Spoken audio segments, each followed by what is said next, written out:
The third round, he got exhausted, but he got I the win. can't believe they gave it to him. You showed excellent movement, particularly in the first and second rounds. Was it the pace of the fight that wore you out in the third round? Was it the submission attempts? What was it? I can't believe they gave it to him, dude. I thought Joe Torres, right? Dude, Rogan has just transformed himself, right? I mean, he's came a long way. テイクダウンして結構あっちの技をもらっちゃったんで、それが結構スタミナに影響してました。Said after the takedown, Joe Soto's submission attempts and elbows got him tired for sure, wore him out for sure. Well, congratulations on your victory. Look forward to seeing you again. Michinori Tanaka, ladies and gentlemen. That is crazy. Boo. I cannot believe because I can't believe they didn't give it to Joe. He was running the show, man. Well, those judges, they have criteria. I mean, I see it, okay, because Tanaka was getting in his guard and trying to land, but I wouldn't have gave it to him. I gave that one to Joe all the way. Okay, what? Go ahead. No, nothing. He doesn't like it when there's no mic in front of him. You want headphones too? I'll buy you a set of headphones and I'll get you a mic, and it'll cost me $450, $500 to set you up. So you can shut your fucking hole. He's a good dog, man. He's just a little too. Really? Can I get a high five? There we go. Okay. Oh, I like the button, dog. It's the flower of life or the seed of life? Yeah, how'd you know? Look at Sacred geometry, dog. Sacred geometry. I got the what do they call that? This is the star tetrahedron inside of a sphere. So for those who don't know, that is the flower of life, if you will. If you look at a microscopic level, many plants, animals, and structures in life are made up with this design. You can't really see it here, but if you Google it, it's a star tetrahedron inside of a sphere. And a lot of people say that is what God is. Atoms and molecules, and when you look at under a microscope, it looks just. It's actually,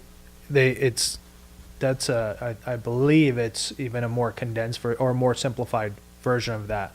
It derives from even a smaller. Well, I guess infinitely you can go smaller, right? Like infinite space and infinite smallness. Well, I think the flower life, and then they have like the seed of life or something, which is like the smallest. The seed of life. Yeah. Flower of life and the seed of life. Yeah. It's like 3, I think, or something. It's pretty cool. Yeah. That's cool, man. And where'd you get that? At the Dead Show with my other Sunday's Dead. Yeah. Ooh, I think, and then I got, not on here. I have another pin on my hat. Yeah, so we've been following the Dead. Oh, Joe Duffy's up right now. Now, is this on Fight Pass? Joe Duffy's fight? Oh, shit. This is on Fight Pass, man.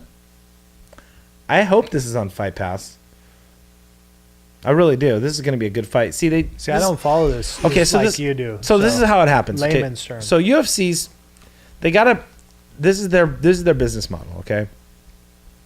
They don't always hold pay-per-views. Okay, but what they do is they have their UFC Fight Pass. Okay, so to watch the fights, you have to be a member of UFC Fight Pass. Okay. Then they usually now could Hooters become a member and play it there, or do you know if they could do that, or any other type of like they might. I don't know what the specifics are on for I don't know. In fact, I don't think so. I don't think they can show Fight Pass. I don't think so. I think it's for residential use only, not commercial use. I could be wrong. If you guys know, comment, let us know. However, they usually put on 2, 3, 4 fights on Fight Pass. Then they stop, and then it goes over to Fox, UFC on Fox, or Fox Sports 1. There's like two different areas on TV that they show it, okay? And they'll show 3, 4, 5 fights on Fox network. Then, if they're doing a pay-per-view, they go on to the pay-per-view. Like last weekend? Weekend before last? Not last weekend because we had a holiday. The weekend before last, when Rafael Dos Anjos fought, he's the acquaintance of mine who trains at King's. I got Instagrams with him. He fought and beat up Cowboy Donald Cerrone, and that was on Fox, like UFC on Fox. So it's like, it's not on a regular Fox network. It's like one of the, Fox has like 5 or 6 fucking Right. sports channels. And then so that was on that. Not Fox Sports 1, is UFC on Fox. And then tonight's fights are going to be, I think, on Fox Sports 1, which holds the UFC fights. So it's super hard. If you want to watch all 3 fights, you have to watch on 3 different mediums, if you will. So Got it. here we watch the Fight Pass on this, which is this is Dustin Poirier. He fought Conor McGregor, UFC 179, I believe it was, and I believe he lost to decision, or he might have got hit, knocked out, like TKO. I think it was a TKO actually. I'm pretty sure.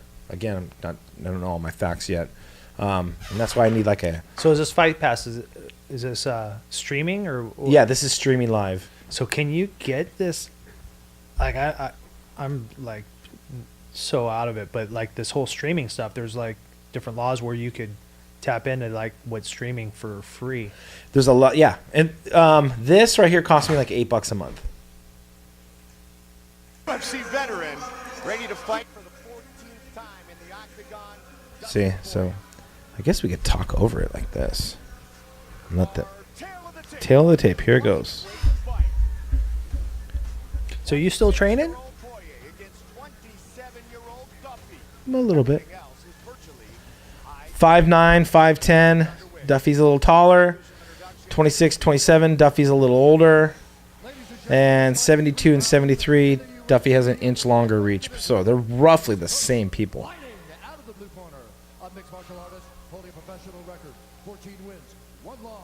He stands 5 feet 10 inches tall, weighing in at 155 pounds. Fighting out of Donegal, Ireland, Irish Joe Duffy. This guy is the only guy who's ever beaten Conor McGregor. Really? Yeah, as far as I'm concerned, as far as I know. Jiu-Jitsu fighter, holding a professional record, 18 wins, 4 losses. He stands 5 feet 9 inches tall, weighing in at 155 and 1/2 pounds. Fighting out of Coconut Creek, Florida, by way of Lafayette, Louisiana, Dustin the Diamond Poirier. Okay, and so he lost to Conor. So the other guy beat Conor. Dustin Poirier lost to Conor, but he lost to him in the featherweight. This is the lightweight division. So it's 10 pounds heavier. This is 155. And that man, Dustin Poirier. So this will be fun. I think I don't know. I don't know who has this. Dustin Poirier, or yeah, he's a good fighter. He's got jits on his side, but he's got some good striking. I don't know if. Oh man, look at, they're just coming out banging. Duffy's trying to keep distance. He has a very more like of a hands down approach. See how his hands are down? Yeah. Where Poirier has his hands up like this. There's a lot of fighters out there coming out with their hands down, being loose, but Poirier's just banging. Oh, I think Poirier's gonna get this one, man.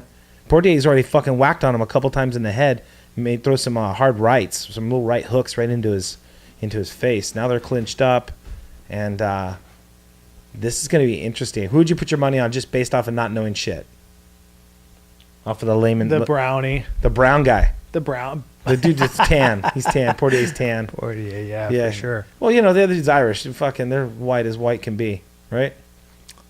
Well, dude, they both got fucking heart and mad skills for sure. Well, It's no, I'm hard just talking to about the say. skin right, color. Right now. Skin color. Oh, yeah. Well, I'm just saying, like, who, if I was to put my money, You go Poirier. Poirier, yeah.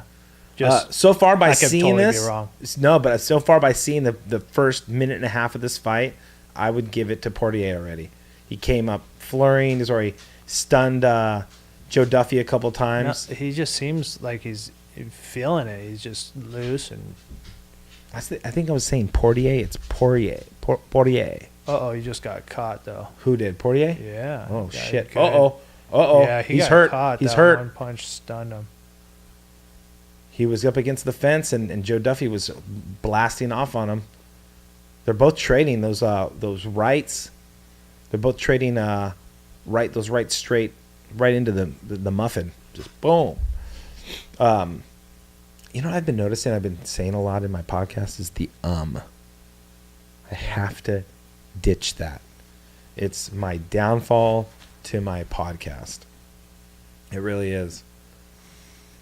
Again, this isn't a regular podcast. This is just like Joe Rogan says. This is a fight companion type thing. You know, like a lot of people are using the fight companion word. I don't know if that's something. Again, like I said yesterday, yesterday's podcast. I don't know if that's like a. He's getting tatted up. If that's something that those guys use, like the Eddie Bravos and the Joe Rogans and those guys, if that's their word, don't mean to take it. So I can call it the fight guys. Grapple guys, the fight guys. For watching grappling, it'll be the grapple guys, and for watching fighting, it'll be the fight guys. Yeah, that's us. We're here watching. I Guys loading up. dude, they're just fucking bombing on each other. They're 3 minutes into the first round. Portier's takes down with a double leg up against the fence, takes Duffy down to the ground. Duffy's bleeding out of his nose. Portier's trying to clear the leg to get to side control. He's grabbing Duffy's wrist for control. And this is a pretty mean fight. This is good. I thought this would have been on the main card, to be honest. The matchup and how much exposure, both these guys have been getting, because the one guy beat Connor and the other guy lost to Connor. So it's just like one of those, who's going to do what. See how he's grabbing his leg so that he can clear? Yeah. He's got both of his legs cinched up. So it's hard for Duffy to regain guard. And what Duffy does, or what Poirier does, is he pulls the legs out, trying to get Duffy back on his back further. Because right now he's on his ass. He's holding himself with his hands. Oh, and he just opened up and made a left right to him. Oh, he's going to try to get him in a cinch. Get him in a guillotine. He's got it. He's got a guillotine. It's not very tight. Oh, knee to the face. Poirier's just putting it on. He is just putting it on Joe Duffy. Poirier looks a lot better at 155 than he did at 145. Just how he said that he was talking about the weight cut was way too much for him to try to handle. Imagine if you were going. How much do you walk around at? 185. Okay, roughly. So imagine you cutting down to say 155. I'd feel weak. Think? Yeah, fuck yeah. That's what these guys do. Like a cut to 155 for these guys is nothing, but a cut to 145 would be like you going to 155. Yeah, it's a different deal, right? I mean, there's still their workout and stuff, and all that doesn't change. Well, a lot of it does, because they can't. When you start to cut weight that heavy, you can't train as hard. Your body. Like I said, imagine trying to drop 25 pounds from where you walk around at right now. Even trying to go to 170. When I went down to 174. But they would be optimal. It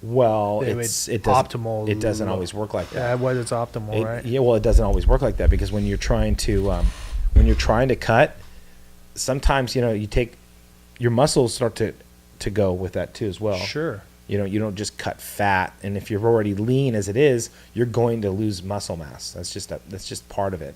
Not to mention energy, and look at, he almost cinched up. He was going to cinch up that guillotine. He was right over him. Got him good. But Joe Duffy, he sunk his neck down, his chin down into his neck area, and closed that up so he couldn't get a clean lock. So they're going to go into the second round right now. Should be good, man.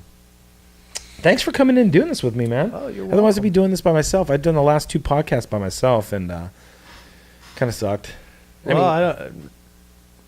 We'll see. I don't really have a lot to contribute, but I'm happy to be here. Oh, bro. Hopefully. Well, he didn't. Tank didn't have a whole lot to contribute either. He was just sitting there, I'm glad you're doing it, man. Yeah, it is. I'm glad you're doing it. I got to start somewhere. This is the thing. It's called what we're quoting it as is an evolution of a podcast. And you talk about that's you and whoever is here. Oh, okay. We that come to use we're calling it that, the Topsnap podcast studio. Yeah, well, my friend Steve Sham, Mr. Shammer, he's a brilliant minded person, and he's like, this is like this is like an evolution of a podcast. If you're capturing it from its infancy all the way up, and you're working on it, and you're talking about the evolution of it, what you're doing, how you're displaying your podcast. So he came up with the quotes, evolution of a podcast. So I'm running with it. I like it. Yeah, I do too, because it gives me a way to It's Yeah, like a I- disclaimer. yeah, like just like don't expect too much. In fact, tune in so you can see some of the things not to do. Like I have this pad of paper, and the notes. I still don't have any notes right here. Sometimes I have notes. I got some notes in my other book, but these like ad lib ones, the ones I just want to sit down and hammer out a podcast. It's just to have a conversation or a discussion. Like if there's nobody here, then the conversation's it's a one-way conversation to the audience. It's checking it in. So I just look at it as a discussion. I'm discussing something for people to contemplate, to go over. They can type in, to the comments and Or we to can- bitch about, or to Well, yeah. The people like to complain about Bro, stuff. I do. Yeah, last night I was talking about trolling. People were going to troll, and how I pointed to the dartboard back there. I'm like the dartboard. Oh, you know? for sure. And people are going to be throwing fucking sharp shit at me all the time. I don't care. Oh shit! So Portier had the back of Duffy for a second. Portier is bleeding massively on all over Duffy from his. Is that his eye or is it